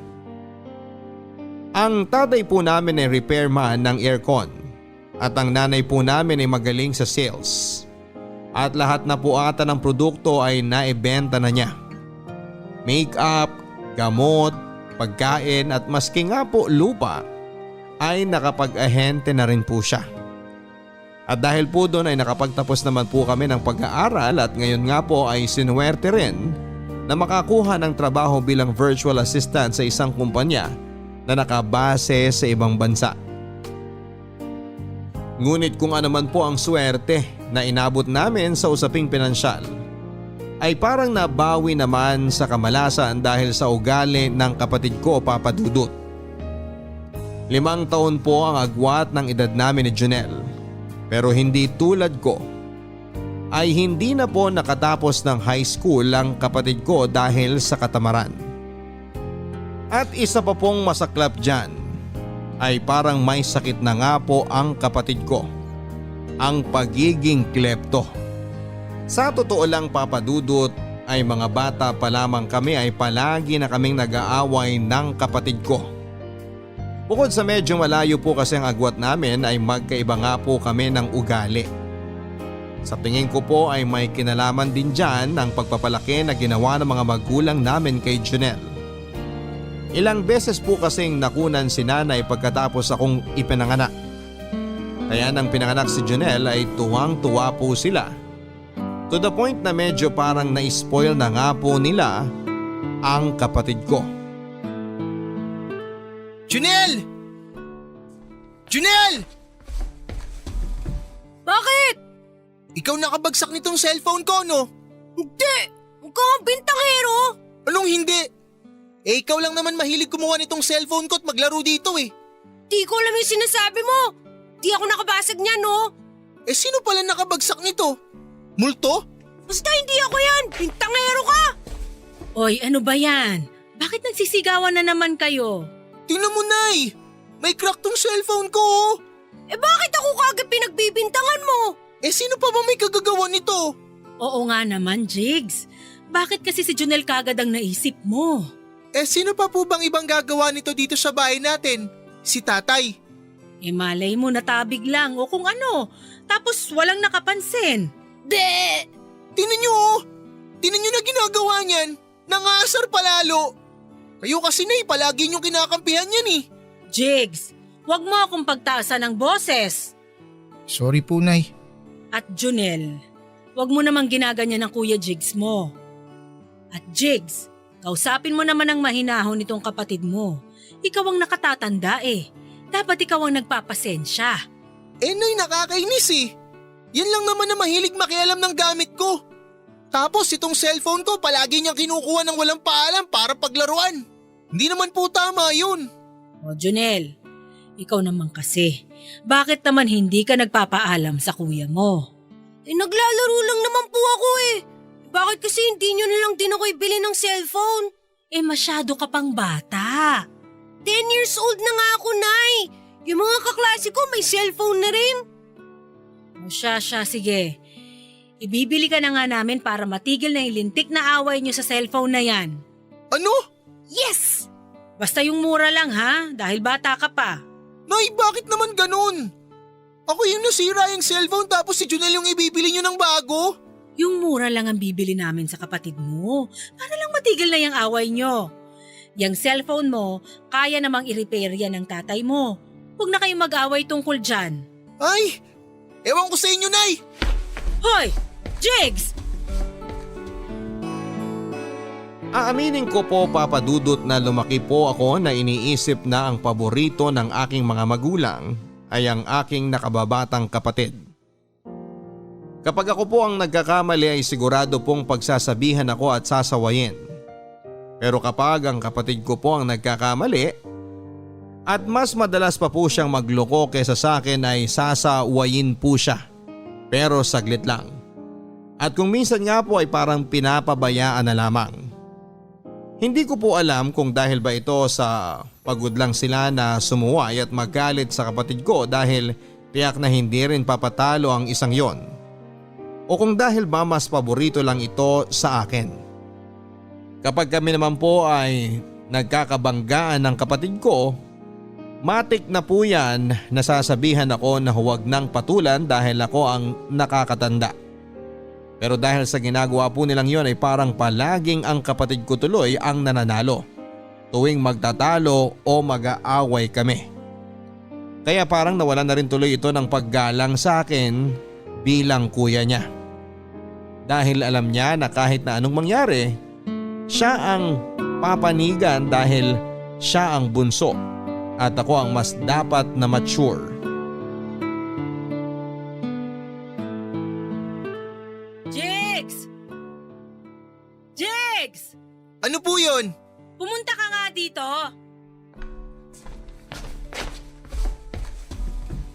Nay, bakit po? Kumuha ka ba ng pera dito sa pitaka ko? Ho? Hindi po. Yung totoo. Hindi nga po. Bakit ko naman po gagawin yun? Ang tanda ko kanina may naiwan pa akong 500 dito eh. Bakit 4 na daan na lang ang andito? Hindi ko po alam. Ano ba yan? Tatatlo lang tayo na andito sa bahay. Sino ba ang kukuha dito? Nay, baka si Jun na lang nangupit dyan. At bakit naman mangungupit yung kapatid mo 12 anyos lang yun? Di ba kapag pinabibili niyo yun sa tindahan, kadalasan hindi na nga niya binibigay yung sukli? Iba naman yung hindi pagsasauli ng sukli sa pangungupit. At saka yung mga sukli-sukli na yon, barya-barya lang naman yung natitira. Kaya ayos lang na ibigay ko na. Nay, alam niyo naman na minsan hindi ko yun ginawa sa inyo kahit nung bata ako. Sandali nga po. Janelle! Janelle! O bakit? Ikaw ang nangupit sa pitaka ni nanay, no? Hindi! Sino pa bang kukupit kay nanay? 3 lang tayo dito sa bahay ngayon. Kanina, 500 daw yung nasa pitaka niya. Ngayon, 400 na lang. Ewan ko! Umamin ka na kasi. Hindi nga ako eh. Tama na! Tama na! Papayaan nyo na! Ha? Hindi pwede, Nay. Kailangan malaman natin ang totoo. Hindi nga ako! Tama na, Jigs! Sige na! Tumigil na kayo! Baka nalito lang ako kanina. Baka nagkamali lang ako ng bilang. Tingnan mo! Sigaw ka pa ng sigaw dyan! Nay! Alam ko na nawalan talaga kayo ng pera. Huwag naman kayo magsinungaling. Jigs, tama na nga sabi eh. Tapos na ang usapan. Hinding-hindi ko po makakalimutan ang pangyayaring yon, Papa Dudut. 8 years ago, Sabado ng hapon. Yon ang araw na unang nangupit si Jonel sa amin. Tandang-tanda ko po dahil kakatapos lang po ng birthday ko noon. Mga 2 araw pa lang ang nakakalipas. Pero nagkaroon na po agad ng malaking away sa amin. Yun din po ang unang pagkakataon na nangupit si Jonel na kapansin-pansin na ang halaga. Kung dati nakagawian lang po nito na manguha ng basta-basta ng mga barya sa bahay o kung hindi man ay hindi na magsoli ng sukli, sa edad na 12 anyos ay natuto na rin po itong mangupit ang kapatid ko. At kahit na wala po akong pruweba ng mga panahon na yon na si Jonel ang nangupit dahil sa mga sumunod na parehong mga insidente na nangyari sa bahay namin, ay naging sigurado na po talaga ako, Papa Dudut, na hindi lamang nalito si nanay noon sa bilang niya ng pera niya sa wallet. Sigurado ako na si Jonel nga po ang nangupit sa wallet niya. Pagkatapos po kasi noon ay ilang beses ko na ring nahuli itong si Jonel na pumapasok sa kwarto ni nanay kapag walang tao dito. At dahil may sarili namang kaming kwarto na magkakapatid ay wala namang dahilan para pumasok siya sa kwarto nila. Pero nung kinuwento ko po yun kay nanay ay pinagkibit balikat lamang niya ito. At nang tahasan ko siyang tinanong kung nawawala na ba siya ng pera ay sinabi lang niya na hindi naman. At huwag ko na raw pag-isipan ng masama ang kapatid ko. Sa totoo lang po, Papa Dudut, tingin ko ay kaya rin lumaki ng magaspang ang ugali ng kapatid ko ay dahil kinukonsinti po ng mga magulang ko ang mga masasamang ugali nito noong bata pa lamang siya.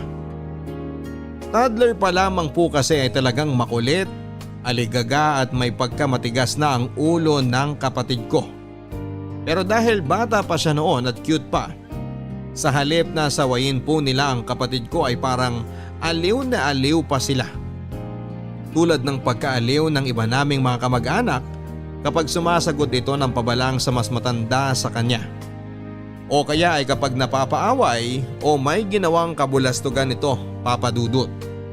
Ang cute daw kasi, bata pa lamang ay parang matanda na kung magsalita at umasta.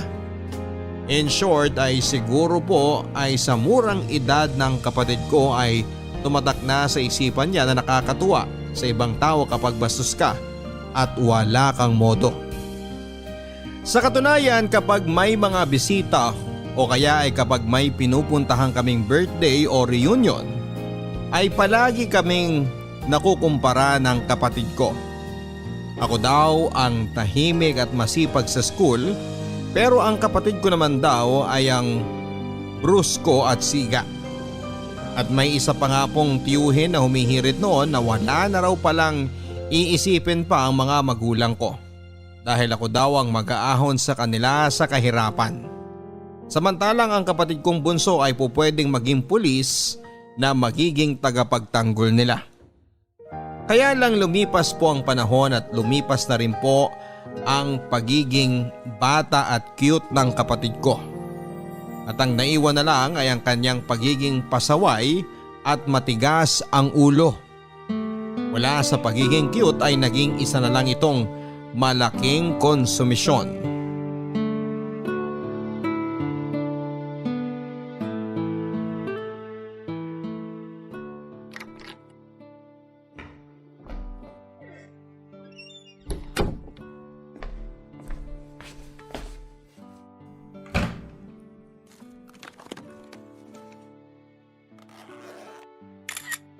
Oh, huli ka ngayon.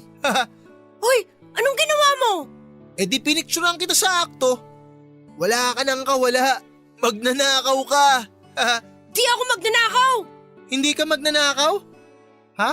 Eto, kitang-kita ka sa picture na hawak mo yung wallet ni nanay. Akin na yan! Wala ka, huli ka na. Akin na sabi!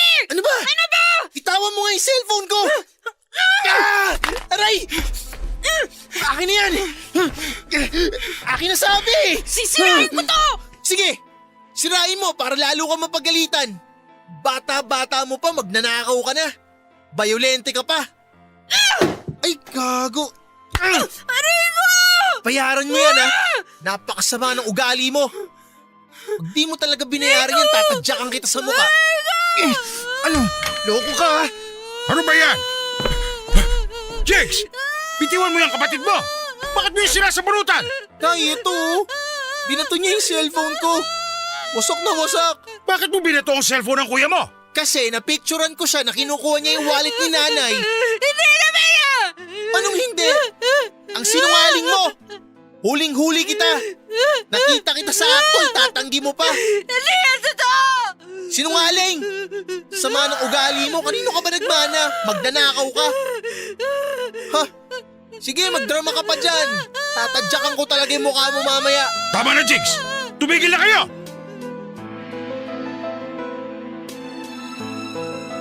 Pareho po kaming napagalitan ni Jonel, Papa Dudut. Pero hanggang sa huling pagkakataon ay hindi talaga ito umaamin sa kasalanan niya. Sobrang galit ko po talaga noon sa kapatid ko. Lalo pat binasag niya ang cellphone ko na napakarami ng mga pictures at mga ala-ala na nakasave. At ang masakla pa niyan ay pinag-ipunan ko po ang cellphone na yon. Papadudot gamit ang tinipid kong baon. Pero sa isang iglap lang ay nawala ito ng dahil pa sa kapatid ko. At siguro nga po sa puntong yon ay nalaman na talaga ng mga magulang namin ang pangungupit ni Jonel. Kahit pa hindi talaga ito umamin. O baka noon pa nila talaga alam, pero dahil nagkaroon ng gulo ay napilitan silang harapin. At siguro pampalubag loob na rin sa akin ay binili na lamang din po nila ako ng bagong cellphone na katulad nung binasag ni Jonel.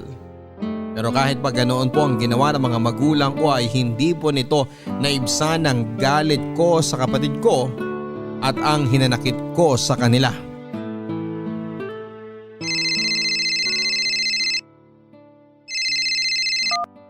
Hello, Nay? Jigs, pumunta ka nga dun sa kwarto.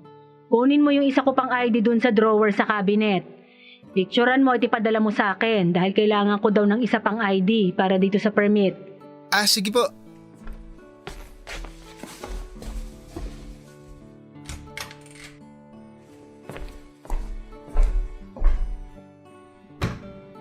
Nay, nandito yung bag mo Pati wallet mo. Naiwan mo? Oo. Iniwan ko lang yan dyan. May iba akong dala. Itong wallet. Bayaan mo na lang yan dyan. Iniwan mo yung wallet mo? Paano ka uuwi? Huwag ka nang mag-alala. May pera pa ako dito. Yung ID, nahanap mo na? Nay, naguguluhan po ako. Bakit? Nay, hindi ko po talaga maalis sa isip ko Bakit nyo iniwan yung wallet at saka bag nyo? Buong araw kayo maglalakad ng permit sa munisipyo. May iba kasi kung bag na ginamit. Pati po wallet? Iba? Oo. Bakit po ganun? Anong bakit? Normal lang naman yun, di ba? Nay, hindi naman po yun normal Lalo na yung maraming wallet. Normal lang sa mga babae ang maraming ginagamit na bag at wallet ng sabay-sabay. Bakit parang dati hindi naman kayo ganyan? Ay, hindi mo lang napapansin dati. Nay, umamin nga kayo. Sadya ba kayong nag-iiwan ng bag at wallet dito sa bahay para dyan na lang kumupit si Junel? Ano? Ikaw, mahilig ka talagang magtagpi-tagpi ng mga bagay. Nay, paano kayo umabot sa ganyan? Na ano? Na wala na kayong magawa. Hindi nyo na makontrol yung pagnanakaw ng sarili nyong anak. Pwede ba, Jigs? Masyadong malikot yung utak mo. Pero hindi nyo po itinanggi na magnanakaw si Junel. Sige na, Jigs. Sumasakit na ang ulo ko. Marami pa akong gagawin. Ipadala mo na yung ID ko. Sa paglipas ng panahon ay lumala na nga po ang pangungupit ng kapatid ko. Pero bukod pa sa ugali niyang yan ay kasabay pa noon ang pagkapariwara ng buhay niya. Ilang beses na po itong naging repeater noong elementary dahil sa palaging bagsak sa mga klase niya. At nang maitawid niya nga po ang elementary ay naging pasaway din po lalo noong high school. Lalo pat wala na kasing ibang tumanggap sa kanya na eskwelahan kundi yung pribado na naging bagsakan din ng ibang mga estudyanteng pasaway at may mga pangit na record sa mga eskwelahang pinanggalingan. At dahil po dito ay napabarkada po itong si Junel sa mga masasamang impluwensya sa eskwelahan kaya't ganoon din ang kinalabasan. Kung hindi repeater na-o-office po dahil sa away. At dahil napilitan na nga rin po na enroll ng mga magulang ko sa isang pribadong eskwelahan noong high school si Junel, ay nadagdagan pa po tuloy ang gastos ng pamilya. Mabuti na nga lang din po talagang madiskarte sina nanay at tatay at sa mga panahong yon ay gumanda rin po ang kita ni nanay sa mga maliliit niyang negosyo. Pero hindi ko po maaalis sa isipan ko na mas magaan sana ang buhay namin at mas hindi sana mahihirapan sina nanay at tatay sa pagtatrabaho kung naging matino po ang kapatid ko. Ngunit lahat po ng pagsisikap ng mga magulang ko ay napunta rin po sa wala.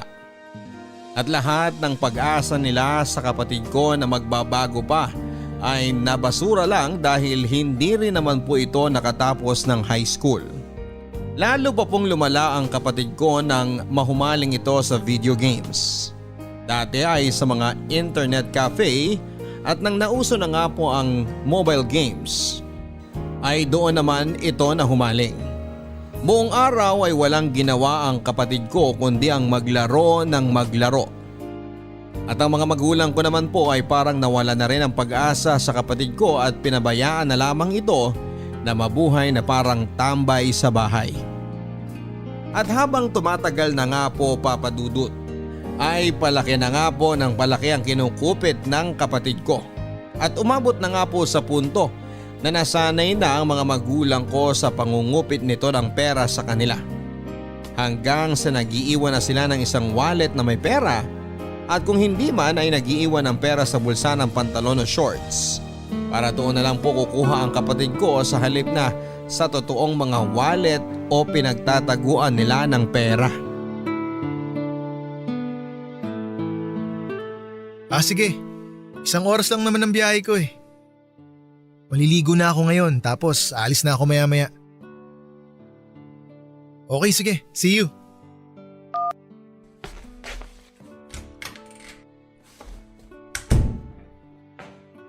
Nako, tandaan mong mabuti at baka hindi mo na naman dyan nilagay. Dito kayo nilagay, sigurado ako.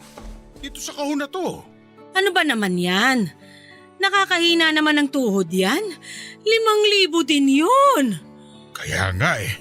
Eh bakit naman kasi nag-uuwi ka ng ganong kalaking pera dito sa bahay? Alam mo namang po pwedeng mawala yun dito eh. Eh malay ko ba? Eh di ba nag-iiwan na nga tayo ng pera dito para doon na lang kukuha si Junel? Eh naubos na rin naman yung laman ng mga yun. Baka kailangan ng malaking halaga. Saan naman niya gagamitin ng ganong kalaking halaga? So nag-iiwan nga kayo ng pera na kukupitin ni Junel? Jigs! At matagal nyo nang kinukonsinti yung pagnanakaw ng batugan na yon? Nay! Tay! Naririnig nyo ba yung mga sarili nyo? Hindi ba kabaliwan na yung ginagawa ninyo? Imbis na sitahin ninyo at parusahan ng magnanakaw, eh kayo pa mismo ang naglalagay ng mga bagay na pwede nyong nakawin? Jigs, masyado ka namang matalas magsalita sa kapatid mo. Kahit ganyan yan, kapatid mo pa rin yan. Kadugo mo yan. Kaya nga gusto ko siyang tumino dahil kadugo at kapatid ko siya. Isa siyang kahihiyan. Jigs, ano ba? Huwag mo kaming sigawan. Pasensya na ho ah. Pero tingnan nyo, Nay. Sa akin napakahigpit ninyo. Pero dun sa kapatid ko na batugan na yon, hindi kayo makapalag. Dahil ikaw ang mas matino. Tay, ano ho bang klaseng pag-iisip yan? Hindi ho yan dahilan. Yung kapatid ko ayaw nyo po bang tumino? Tay, 23 anyos na yun. Wala pa rin pupuntahan ang buhay niya. Paano pag nawala na kayo? Sino magpapakain dun? Sino magbibigay ng mga luho nun? Dahil siguradong hindi ako. Dahil hindi ko kukonsintihin yung ugali nun. At baka nga ako pa mismo magpakulong dun eh. Jigs, bakit ka ba ganyan magsalita? Dahil puno na ho ako, Tay. At parang mababaliw na ako dito sa bahay na to sa totoo lang. Bakit ho kasi pinalaki nyo ng ganun si Junel? Nagsimula sa pa-20-20 nung bata. At dahil pinabayaan ninyo, ayan, umabot na sa 5,000. Bukas, magkano na kaya nanakawin nun? Jigs, ganyan na talaga ang kapatid mo. Hindi na magbabago yan. Kailangan niyang magbago, Nay. Hindi po pwedeng hindi. Hindi tama na hindi. Baka mamaya kapag hindi na sapat ang mga ninanakaw nun dito, magnakaw na yun kung kani-kanino sa labas.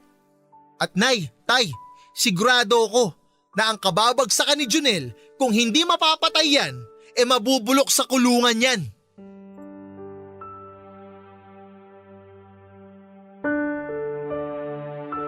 Hindi na rin po nakasagot ang mga magulang ko nang kinumpronta ko sila tungkol sa kanilang pangungunsinte kay Junel. Kahit na po nagigilty ako dahil napagtaasan ko sila ng boses. At alam kong nasasaktan ko na rin sila sa mga sinasabi ko tungkol sa pagpapalaki nila kay Junel. At pati na rin sa mismong kapatid ko ay alam kong tama lang yon na nagpahayag ako sa kanila ng nararamdaman ko. Lalo pat sigurado ako na ako ang nasa tama. Kahit saan man ninyo tingnan, ang pagnanakaw ay pagnanakaw. Kasi hodang kapatid, kadugo o mahal mo pa yan sa buhay. Kung may pagkakasala ay dapat na panagutin. Hindi lang pagsabihan kundi panagutin, Papa Dudut. Pero ang mga magulang ko, hindi na nga po kayang panagutin ang kapatid ko sa mga kasalanan niya, ay tinamad pa sila na pagsabihan ito. At sa awa naman po ng Diyos, ay parang nagka-epekto rin po ang ginawa kong pagsasalita kina nanay at tatay. Matapos pong mawala ng 5,000 ni tatay ay kinumpronta po nila si Junel at tinanong nila kung may kinuha ba itong pera sa kwarto ni nanay. Pero syempre ay hindi naman po umamin ang kapatid ko. At dahil wala naman pong pruweba ay wala na rin pong nagawa sina nanay at tatay kundi ang magparaya na lamang sa kapatid ko, bagay na naintindihan ko naman. Kaya naisipan ko pong mag-install ng CCTV sa loob ng bahay namin, Papa Dudut. At wala pang 2 linggo ay nagamit ko na kaagad ito.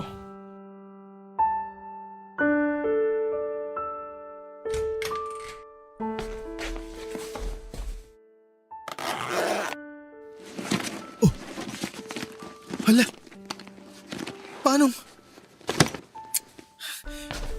Nay! Nay! Imposible. Dito ko nilalagay yun eh. Oh, bakit? Nay, nawawala yung laptop ko. Ha? Paano mawawala yan? Laki-laki nun. Yun na nga eh. At dito ko lang naman yung nilalagay palagi. Wala ka bang pinuntahan? Baka naiwan mo kung saan. Nay, kagagamit ko lang dun kagabi. At dito ko lang yun sa kwarto ginamit. Junel! Junel! Wala ang kapatid mo dito. Umalis kanina pang umaga. Ha? Saan siya nagpunta? Sa kaibigan lang daw. May dala ba siyang malaking bag? Meron.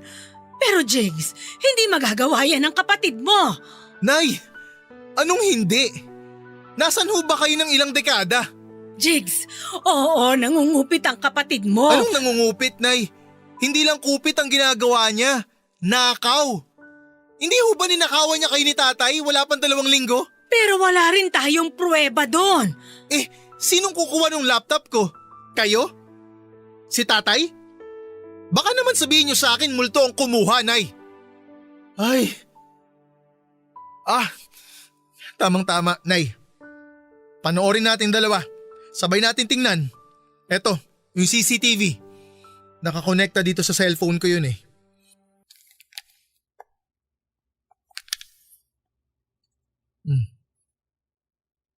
Oh, ayan, Nay. Panoorin natin. Mabaging langit. Oh, Nay. Ayan oh. Huling-huli na. Pumasok si Junel dito habang nasa CR ako. Ayan ho, Nay oh. Eto na yung ebidensya. Pagbalik ng kapatid mo, kausapin natin. Paano kung naibenta niya na yon, Nay? Mapapatay ko talaga yung anak niyo. Jigs, huminahon ka. Laptop lang yon. Anong laptop lang, Nay? Lahat ng trabaho ko nandun. Hindi lang laptop ang ninakaw niya sa akin, Nay. Mismong kabuhayan ko ang ninakaw ng anak niyo.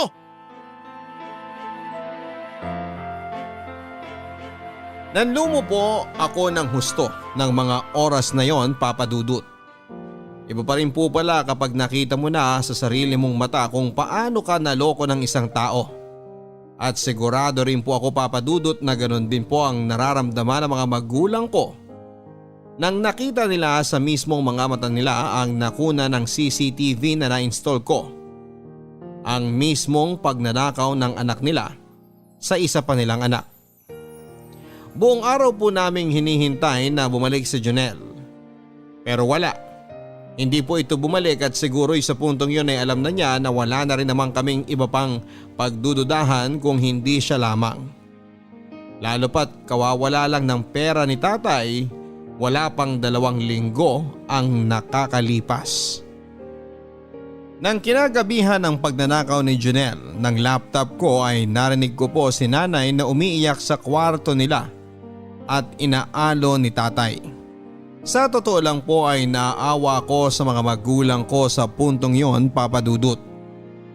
Kumbaga, kung buong buhay ko ay nagtanim po ako ng galit sa kanila. Sa puntong yon ay parang biglang naglaho ang lahat ng yon. At bigla akong lumambot at naawa.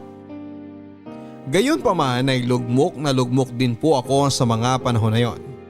Dahil nga po sa trabaho ko bilang virtual assistant ay naroon po ang lahat ng files ko. At kailangan ko talaga ng personal na laptop para sa mga trabaho ko. Kaya siguro na nga rin po na hindi kaagad umuwi ang kapatid ko ng araw na yon dahil hindi malayo na may magawa din po ako sa kanyang pagsisisihan ko balang araw. Lumipas po ang 3 araw at hindi pa rin umuuwi ang kapatid ko sa bahay. Cannot be reached pa rin ang cellphone niya at lahat ng mga kakilala niya na medyo kakilala din namin ay kinonta ko para hanapin siya. Pero wala pong may alam sa kanila kung nasaan ito. At dahil hindi rin po namin kilala ang mga kaibigang yon ni Junel masyado ay hindi po namin alam kung nagsasabi ba sila ng totoo o pinagtatakpan nila ang kapatid ko. Pero isang araw pag uwi ko galing sa internet cafe kung saan pansamantala na lang muna akong nagrenta para makapagtrabaho, ay bumulaga sa akin si Janelle na kumakain sa bahay namin kasama sina nanay at si tatay.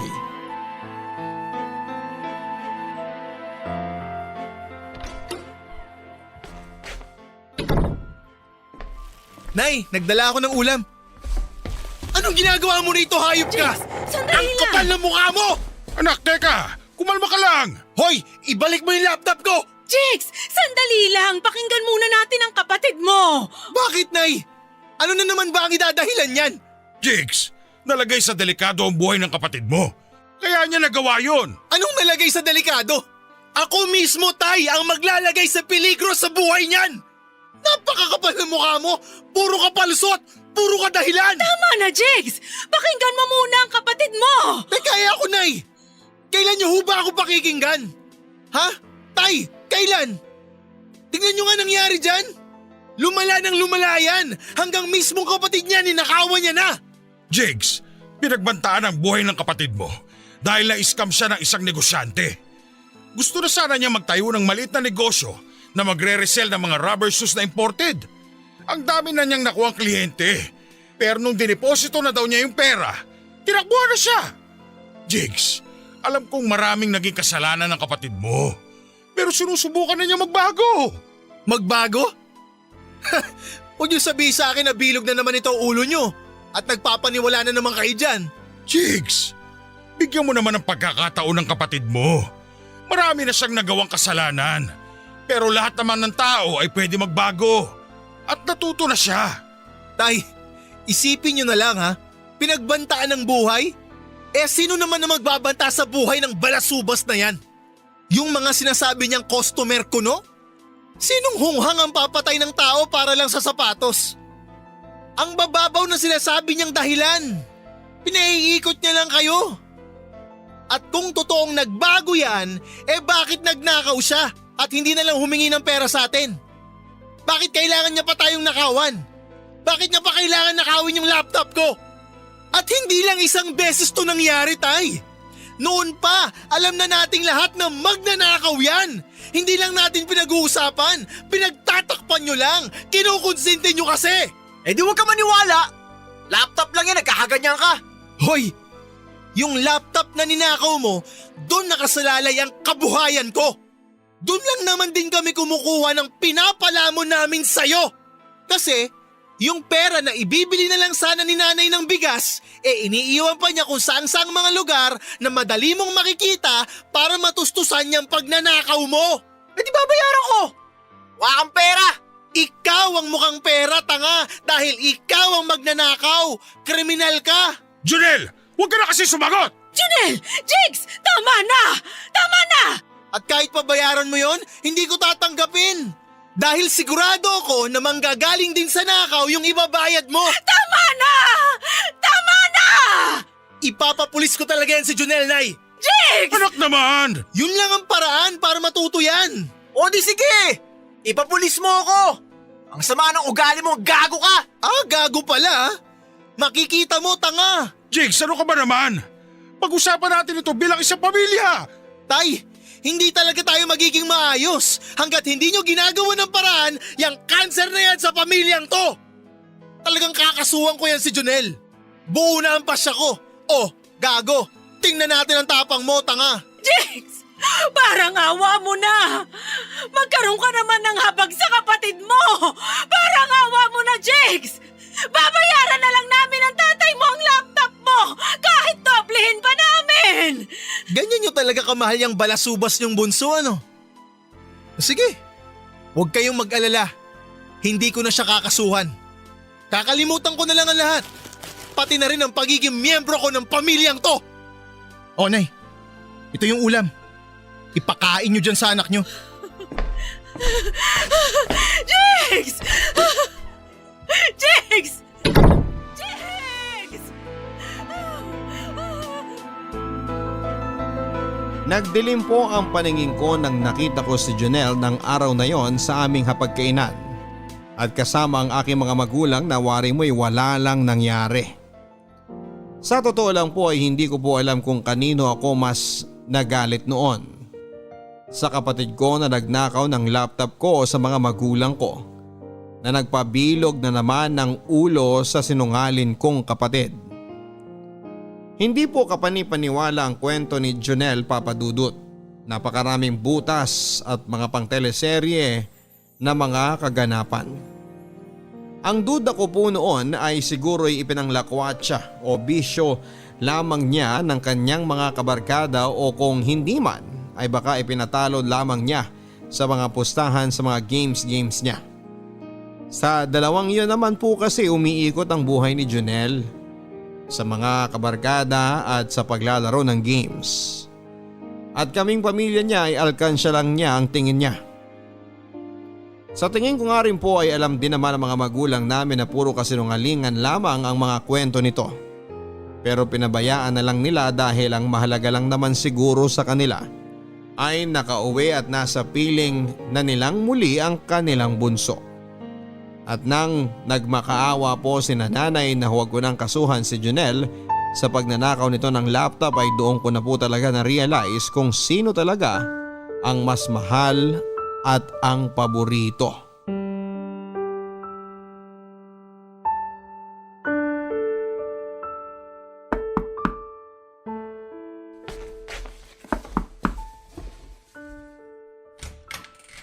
O Nay, Tay! Ano hong ginagawa niyo rito? Pasok ho kayo.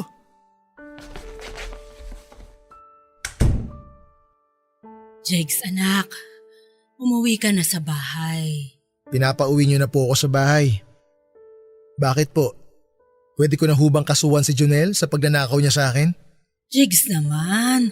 Nakakalungkot naman yung mga sinasabi mo eh. Nakakalungkot po talaga, Nay. Dahil ngayon, talagang mas naging malinaw sa akin na si Jonel ang paborito at mas mahal ninyo. Jigs, kaya nga kami narito ng nanay mo para suyuin ka ng bumalik sa atin. Hindi rin namin kaya na hiwa-hiwalay at watak-watak tayo. Hindi ko ho kayang tumira sa iisang bahay na alam kong may kasama akong kriminal. Jigs, masyado namang grabe ata ang sinasabi mo. Kapatid mo pa rin si Jonel. At krimen pa rin ang pagnanakaw.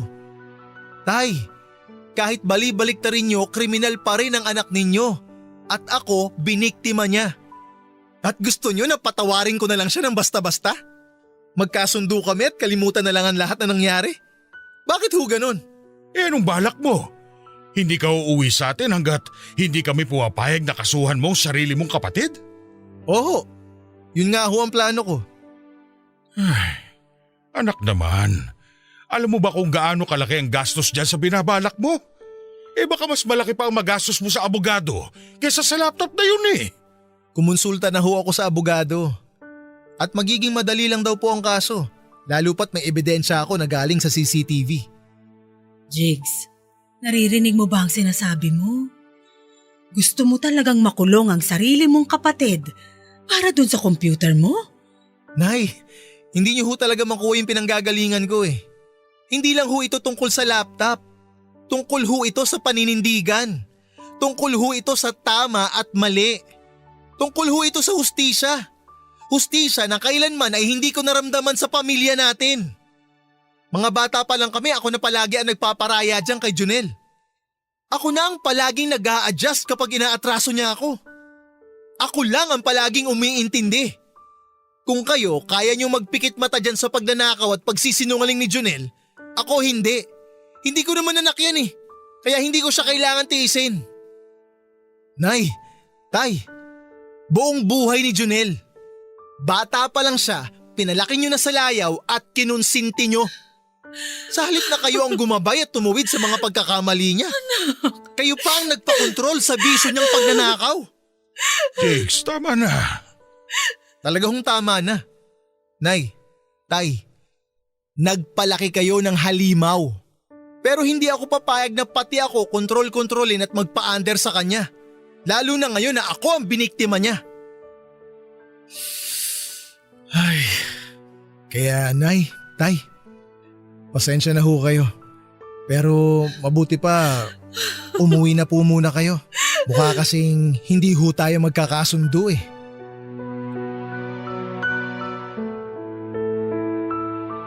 Umuwi po na bigo ang aming mga magulang na masuyo po akong muli na bumalik pa sa amin at makipag-ayos sa kapatid ko, Papa Dudut. At hindi ko na nga po alam pero tila yung pagpunta ni nanay at tatay sa nilipatan kong bahay ang mas nakapagpalaki ng galit ko at pagpapasya ko. Naturuan na talaga ng leksyon ng kapatid ko. Sa pagpunta po nila ay malinaw naman ang mga motibo nila na pagkasunduin kaming magkapatid na parabang away bata lang yon. Pero hindi na po kami mga bata, Papa Dudut, at dahil sa pangungonsinti ng mga magulang ko kay Jonel sa mahabang panahon, hanggang sa pagtanda tuloy nito ay hindi na niya natutunan ng mga bagay at asal na dapat noon pa lamang noong bata pa kami ay natutunan na niya. At kung meron naman po ako sigurong natutunan dahil sa halos 2 dekada kong pagiging saksi sa ginawang pagnanakaw ng kapatid ko sa mga magulang namin, ay dapat ay hindi rin po siguro ako nagbulag-bulagan dati.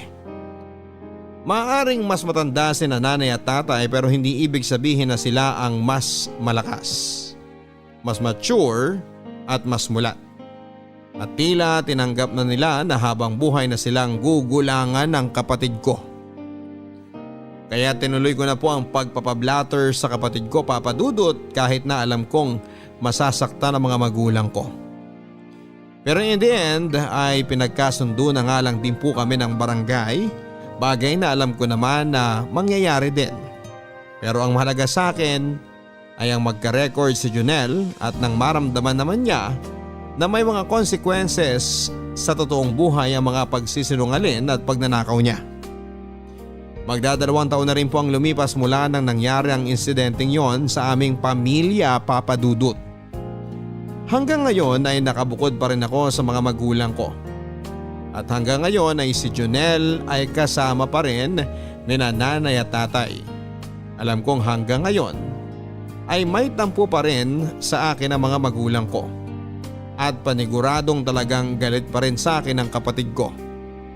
Pero kahit ako rin naman po, Papa Dudut, ay napakasakit din sa akin ang nasaktan ko sila. Ngunit umaasa pa rin po ako na balang araw ay makita rin po nila ang halaga ng aking ginawa. Ang inyong forever kapuso at kabarangay, Jigs.